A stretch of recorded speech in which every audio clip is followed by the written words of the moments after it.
Hello, and thank you for tuning in to the first episode of Gear Up with Michael Peters.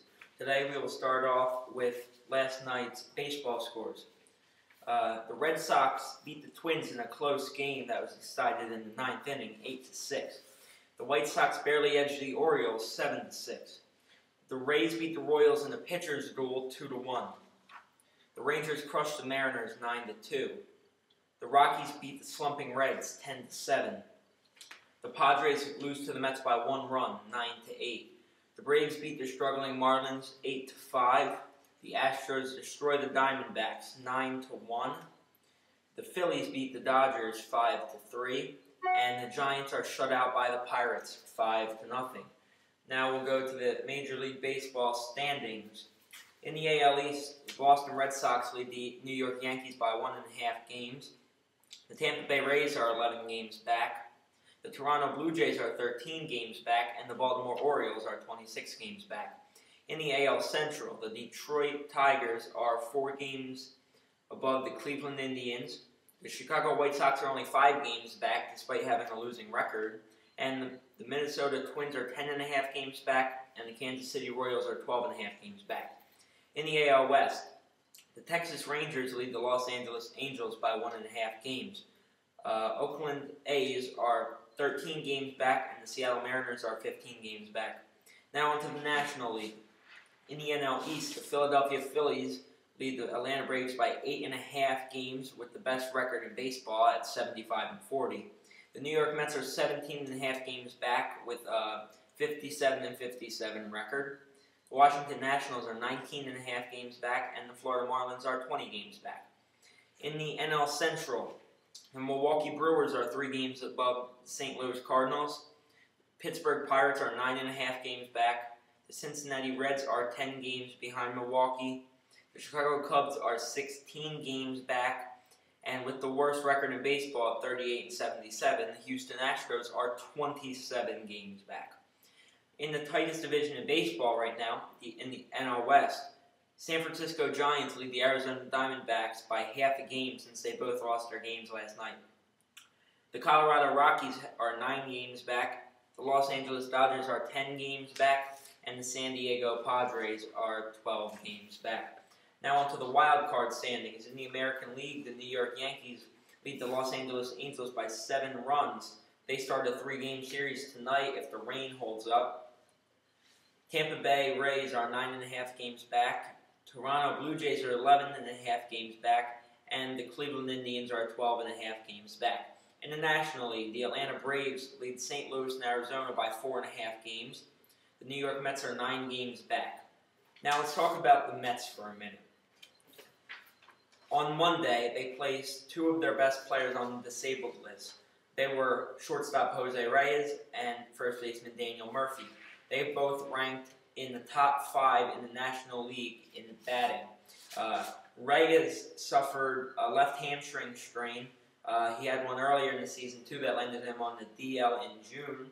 And Murphy suffered a grade 2 strain of the medial collateral ligament in his left knee. He will miss the remainder of the season. Reyes said he felt his hamstring running to first base in his only at-bat of the game, and Murphy did not assign any blame to Atlanta's Jose Costanza, who slid into him and cleated his knee on Sunday's game. Now, let's talk about who's hot and who's not. Hunter Pence of the Philadelphia Phillies was acquired just before the trade deadline ended on July 31st. The Phillies have only lost 1 game since acquiring him. That was to the San Francisco Giants in their series finale on Sunday. CC Sabathia is also hot. He's tied for the most wins in baseball with 16. He's 16-6, has a 2.55 ERA. And if he wins just 3 more games this season, he'll be the first pitcher to win 19 games or more in 3 straight seasons since Randy Johnson did it for the 2000 to 2002 Diamondbacks. Also hot is the Red Sox slugger Adrian Gonzalez. He leads the league in hitting with batting .356, and he's leading the league by 21 points. In the live ball era, only 4 players have spent at least the first 4 seasons of their careers in one league and switched leagues for the first time and led that league in hitting. They are Frank Robinson of the 1966 Orioles, Alex Johnson of the 1970 Angels, Gary Sheffield of the 1992 Padres, and Bill Mueller of the 2003 Red Sox. Now, this is Adrian Gonzalez's first season with the Red Sox. His past couple seasons he spent with the Padres. Another Yankee that's hot is Curtis Granderson. He is on pace to score 144 runs. That number has only been reached once since the American League went to a 162-game schedule half a century ago. That was by Rickey Henderson. He scored 146 runs in 1985. Granderson also leads the league in triples, and he's 3rd in the league in home runs. He's 5 behind the leader, Jose Bautista. Now, only 3 hitters in the live ball era have led their league in triples and home runs in the same season. They are Jim Rice in 1978, Willie Mays in 1955, and Jim Bottomley in 1928. Curtis Granderson looks to make history this year. And as you may know in sports, history isn't always good. Adam Dunn of the Chicago White Sox is batting 167.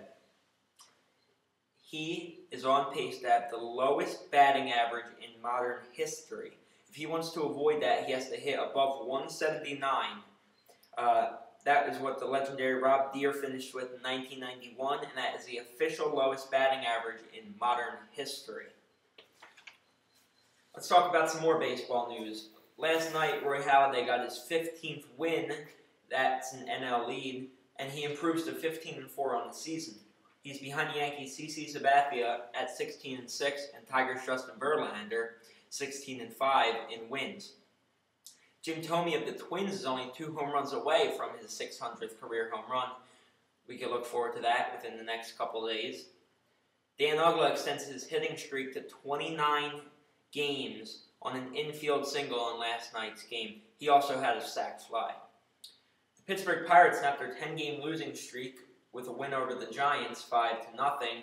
And a couple of weeks ago, the Pirates were being talked about being contenders to win the NL Central, and now they are 9.5 games back on the Milwaukee Brewers due to that 10-game losing streak.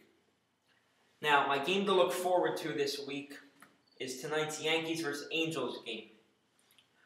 They are the top 2 teams in the American League wild card. The Yankees lead the Angels by 7 games. And it's also a big game for the Yankees because A.J. Burnett is pitching tonight. He's trying to keep his spot in the rotation since the Yankees have 6 starters.